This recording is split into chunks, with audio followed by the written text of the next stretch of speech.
Muito bem, senhores. Vamos falar sobre diabetes mellitus. Lembrando que patologia bastante preponderante no nosso meio, né? Se a gente juntar aí com a síndrome metabólica, a gente vai ter pelo menos aí em torno de 10% da população mundial acometida pelo diabetes mellitus.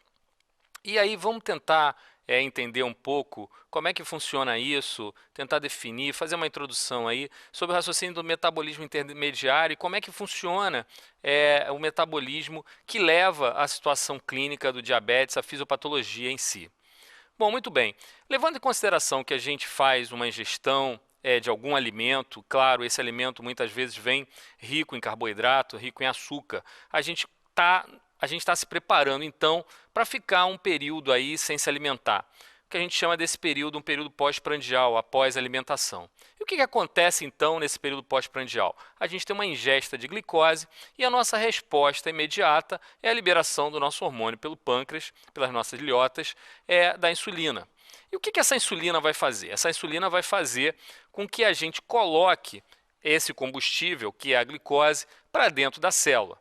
Então a insulina não é nada mais, nada menos que o hormônio que coloca esse açúcar disponível após a nossa alimentação, que está no nosso sangue, para dentro das nossas células. E além disso, claro, a insulina ela tem um mecanismo de ação anabolizante. Por quê?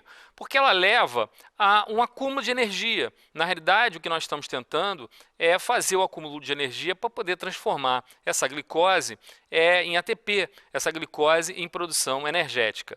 E esse anabolismo que a nossa insulina consegue fazer, ela faz, na realidade, o acúmulo dessa energia através do acúmulo em glicogênio, gordura e proteína. Quer dizer, então, quando você faz a alimentação, a insulina ajuda a fazer os nossos estoques.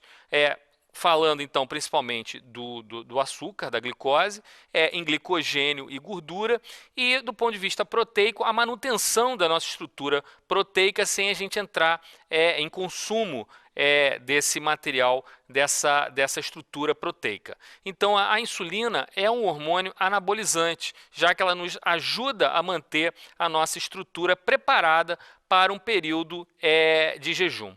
Então vamos lá, vamos continuar falando disso. Quando a gente entra então no período de jejum, a gente tem os hormônios contrarreguladores, os hormônios que de uma certa forma acabam atuando para poder manter essa falta de açúcar. Toda vez que a gente tem uma diminuição da nossa quantidade de açúcar no período de jejum, né, quando a nossa glicose baixa, a gente também cessa o estímulo à produção de insulina.